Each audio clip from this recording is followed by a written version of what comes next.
Coucou les filles, alors vous m'avez au saut du lit. Voilà, je me suis réveillée assez tôt aujourd'hui et en plus il fait super beau donc je vais pouvoir profiter vraiment de ma journée, surtout qu'ils annoncent un sale temps à partir de demain. Il fait pas trop froid ce matin, ça va. Et puis franchement j'ai un peu une gueule de déterrée aujourd'hui. Je suis absolument pas maquillée, je suis pas coiffée, je suis même pas habillée, vous m'avez même en tenue de nuit là, en petite nuisette.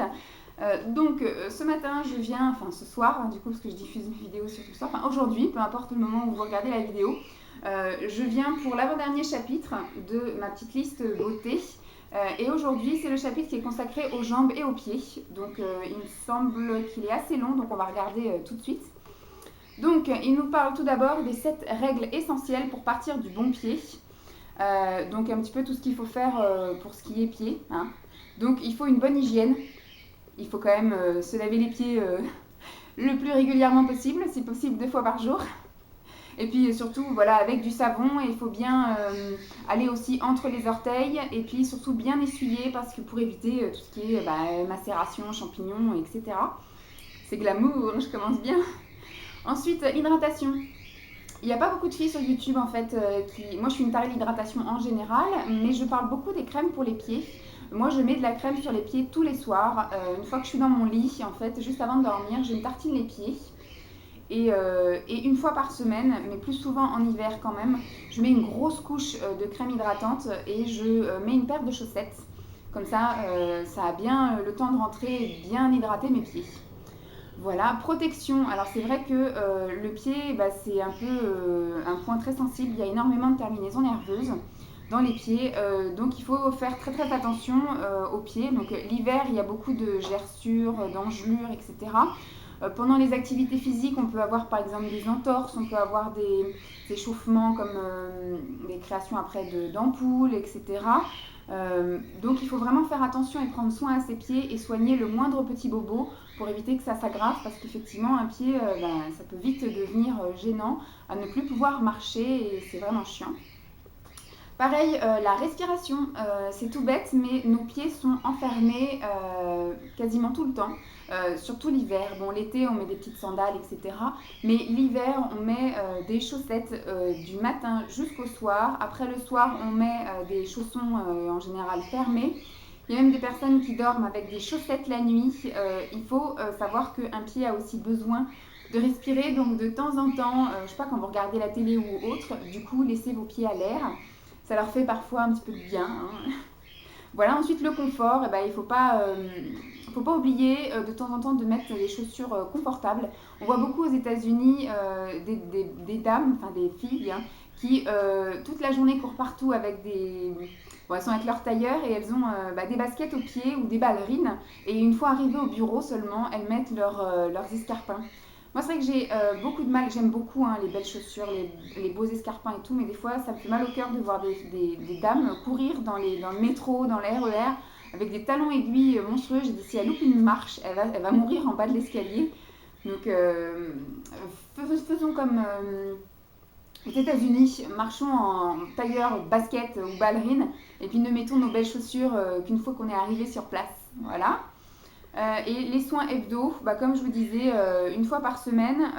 Moi, je le fais moins souvent qu'une fois par semaine, mais de faire effectivement, vous savez, dans une bassine d'eau tiède avec un petit peu d'huile essentielle. Ou maintenant, ils vendent des billes déjà toutes prêtes, des choses comme ça. Faites votre routine complète de pied avec le petit gommage, le petit masque, le petit bain de pied, etc.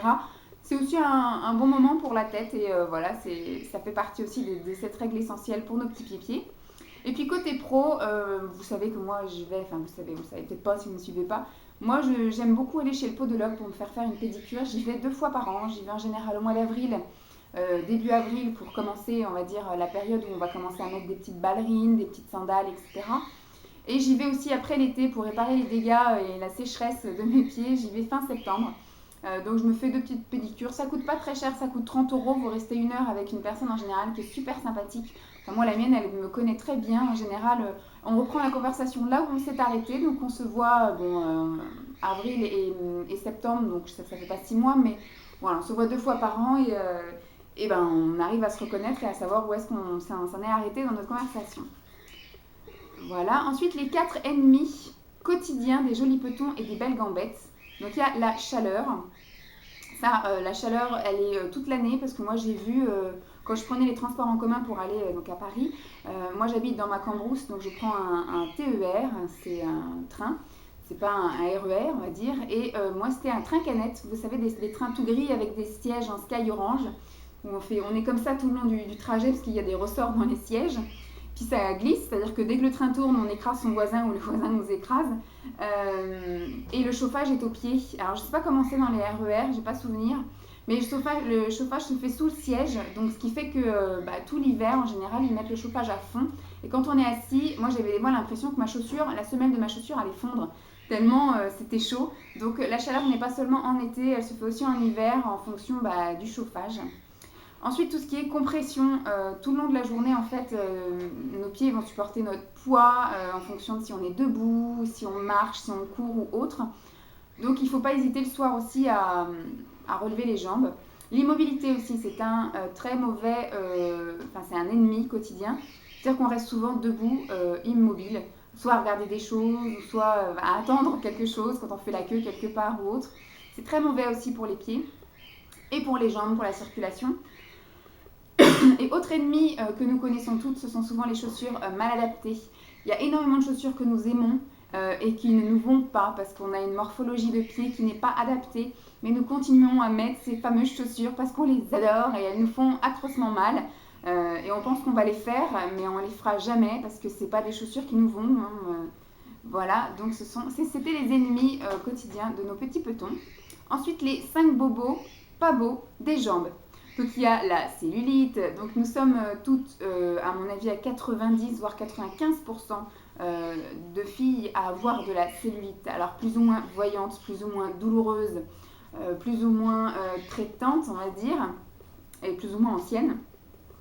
C'est pas une catastrophe, hein, ça fait partie de nous. Maintenant, il faut essayer de vivre avec, il faut essayer un petit peu de la stimuler, il faut essayer un petit peu de la travailler, il faut essayer de la diminuer. Mais on sait qu'on n'arrivera jamais à bout réellement de cette cellulite. Autre bobo, ce sont les vergetures. Et là, c'est pareil, nous sommes extrêmement nombreuses à en avoir. Moi, j'en ai dû à mon surpoids. Après, il y en a qui ont parce que c'était un dérèglement hormonal ou une croissance un peu trop rapide ou encore des grossesses. Voilà. Donc ça, c'est pareil, c'est pas une catastrophe. Hein. Moi, je trouve ça pas moche du tout. Après, quand elles sont rouges, c'est différent. Moi, ça fait, à mon avis, plus de 15 ans maintenant que j'ai des vergetures. Donc, elles sont bien blanches et comme je ne suis pas une fanat du bronzage, du coup, comme tout le reste de ma peau reste blanc, on ne voit pas énormément mes vergetures, donc c'est pas plus mal. Ensuite, les varices. Alors ça, les varices, c'est quelque chose que j'ai. Moi, ce sont des varices esthétiques, donc c'est plein de petits vaisseaux en fait qu'on voit, ou des gros vaisseaux. Mais moi, j'ai été consulter un phlébologue et elle m'a dit que c'était juste esthétique, qu'il fallait que je surveille ça surtout quand je serais enceinte, mais que ça n'avait rien d'alarmant, donc je pouvais les faire scléroser si vraiment je voulais. Donc je sais pas, je vais sans doute aller voir en septembre, parce que vu que je vais avoir après une profession où je serai exclusivement debout, du coup juste refaire un petit bilan comme ça et puis voir si on peut faire quelque chose, ça peut me mettre sympa si je peux avoir des jolis mollets. Voilà, ensuite il y a marqué varicosité. Donc ça en fait ce sont suite à la chaleur ou à une station debout prolongée, les petits vaisseaux qui sont dilatés et qui apparaissent.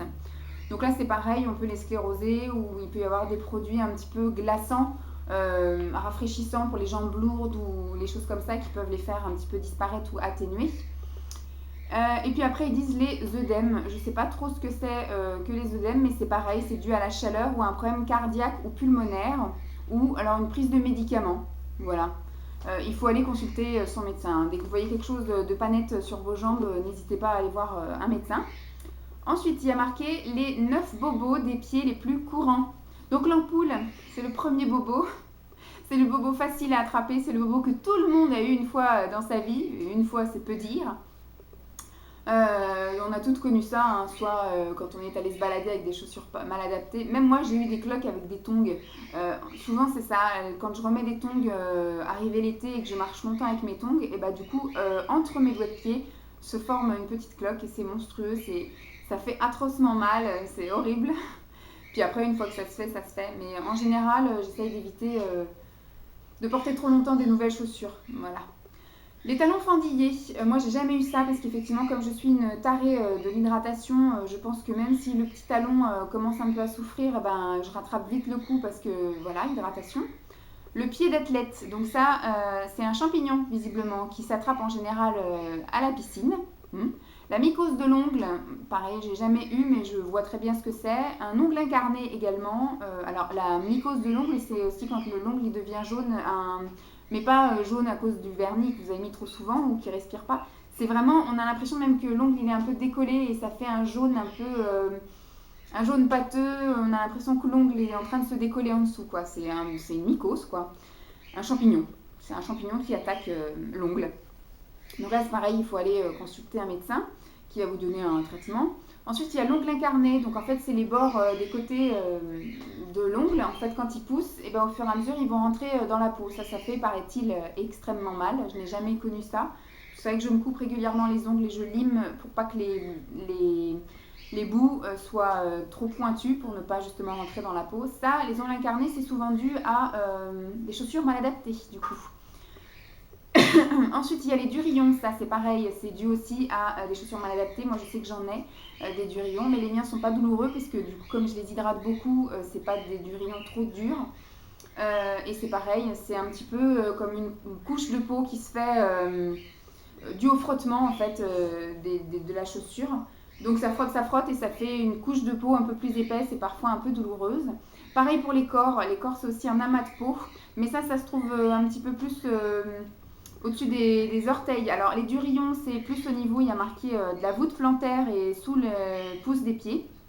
Et le corps, c'est plus sur les orteils. Voilà. Alors les oignons, je pense que c'est un peu la même chose, c'est dû aussi à mauvaises chaussures. Et là par contre, c'est carrément des grosses douleurs qui peuvent aller jusqu'à empêcher de marcher, ils disent. Ça se trouve normalement sur les orteils. Et c'est en forme d'oignon, voilà, c'est une bosse disgracieuse. Et là par contre, ça nécessite une opération chirurgicale. Et alors le dernier bobo, pas beau des pieds les plus courants, c'est la transpiration. Et je pense que, bon, on transpire tous, mais la transpiration malodorante, je pense que c'est la pire. Moi, ça m'arrive des fois de voir quelqu'un qui transpire des pieds et quand tu es à côté et que tu discutes, au bout d'un moment, ça te monte au nez, c'est horrible. Je sais pas, moi je n'ai pas tendance à avoir une transpiration malodorante au niveau des pieds. C'est sûr que dans les ballerines, à la fin de la journée, ça sent pas la rose, mais pas de là à te faire tomber dans les pommes. Donc je sais pas comment font les gens, mais pardon. Ça, je pense que ça doit être un petit peu horrible d'avoir une transpiration excessive et malodorante au niveau des pieds. Donc là, le soleil est en train de se lever, hein. Il va nous déranger, je pense. Ensuite, il y a marqué les 8 techniques d'épilation. Alors, il y a la pince à épiler, pour les grandes courageuses, parce que là, on est dans le chapitre des jambes. Pour celles qui s'épilent les jambes à la pince à épiler, je pense qu'elles ont le temps et qu'elles ont que ça à foutre. Ensuite, il y a marqué les crèmes dépilatoires. Voilà, donc grande amie qui peut sauver. Mais par contre, voilà, on va dire qu'au bout de 2 jours, ça repousse. Hein, donc, c'est pas très très efficace. Ensuite, vous avez la cire qui est effectivement ma grande amie. J'aime beaucoup, j'aimais beaucoup à l'époque. Maintenant, j'utilise beaucoup moins la cire parce que j'ai que 3 poils. Donc, j'ai pas envie de réactiver une pousse excessive en remettant du poil. La cire orientale, qui est une autre sorte de cire en fait, qui aussi marche très bien et qui est beaucoup plus naturelle. Le rasoir, technique de dépannage mais qui n'est pas très très utile à long terme. L'épilateur électrique, voilà, qui dépanne aussi très bien parce que technique très efficace et on peut faire autre chose en même temps. Moi, c'est ce que j'utilise en fait une fois tous les 2 mois, une fois tous les 2 ou 3 mois en fonction de la période de l'année et puis de ce que je vais faire après. En général, j'utilise en regardant la télévision, donc on ne se rend pas vraiment compte, ça passe vite, voilà. Le laser, technique très très très efficace mais très très très coûteuse. Donc voilà, qui se pratique chez un dermato. Et la lumière pulsée, que moi j'ai testé 2 fois, à 3 ans d'intervalle, qui est assez sympathique, mais au final, ouais. Je suis bien contente de l'avoir fait parce que ma pilosité a été divisée par plus que 2, même du coup. Sauf que maintenant, ce qui repousse, c'est vraiment du poil clairsemé et du poil très fin et assez clair. Donc, ce qui fait que maintenant, si je voulais refaire de la lumière pulsée, ça serait inutile parce que ça ne servira à rien. Mes poils sont trop clairs et pas assez nombreux. Donc, ce qui fait que voilà, je ne suis pas 100% satisfaite de la lumière pulsée. puis voilà, un petit peu mon avis en même temps. Ensuite, les 12 étapes pour avoir des pieds canons. Alors, première étape, il faut ôter son ancien vernis, il faut limer, il faut huiler, voilà, une petite huile cuticule pour hydrater tout ça. Il faut tremper, comme je vous disais tout à l'heure, ne pas hésiter à faire des petits bains de pieds de temps en temps, ça fait du bien aux pieds et à la tête. Ensuite, il y a marqué qu'il faut râper, donc les talons, souvent c'est ça, hein, le talon et puis un petit peu le dessous du pied, un petit peu la voûte plantaire. Couper ses petits ongles, ses petites peaux, etc. Exfolier, comme je vous ai dit, un petit gommage, hydrater. Ça, je pense que voilà, j'ai pas besoin de me répéter, mon étape préférée. Séparer avec un écarte-orteil ou alors moi ce que j'utilise beaucoup c'est un mouchoir que je mets en rond comme ça et que je passe comme ça entre les orteils. Voilà, ça fait un écarte-orteil à usage unique. Au niveau hygiène, c'est des fois pas plus mal. Polir, donc sans frotter, sans agresser l'ongle, sans rayer l'ongle. On polit vraiment le dessus pour faire briller. Ensuite, on nettoie. On nettoie avec un petit bâton de buis, on nettoie les contours de l'ongle, on nettoie en dessous les ongles, voilà. Truc tout con, hein, mais que tout le monde normalement est censé savoir faire. Et puis on n'oublie pas la petite base, le vernis et le top coat. Voilà. Ensuite, les 5 mouvements pour avoir des jambes toniques. En fait, il y a les battements de jambes, il y a donc les jambes devant, les jambes sur le côté, les jambes derrière. Il y a aussi le fait de relever ses jambes. En fait, on est debout et on relève.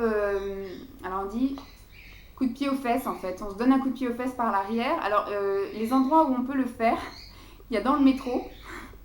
Donc ça, il faut le faire assez discret. Donc en voiture, je pense que, alors comme ils disent, là c'est plutôt on est assis et on relève. Enfin, vous voyez, vous êtes assis sur une chaise et vous relevez la jambe comme ça. Et vous relevez la jambe droite. Vous mettez la jambe droite. Donc soit vous relevez, vous tendez la jambe. Ou soit vous avez la jambe déjà tendue et vous la relevez. Je ne sais pas si c'est très clair mon explication. Donc là, du coup, c'est quand vous êtes au bureau ou en voiture que vous pouvez éventuellement faire ces mouvements-là. Sinon, après, dans le métro, dans la rue et au supermarché, c'est plutôt des petits battements de jambes ou alors serrer les fesses. Voilà. Ça, c'est souvent un truc quand on attend dans le métro ou le bus ou même dans une file d'attente. Serrer les fesses. Voilà.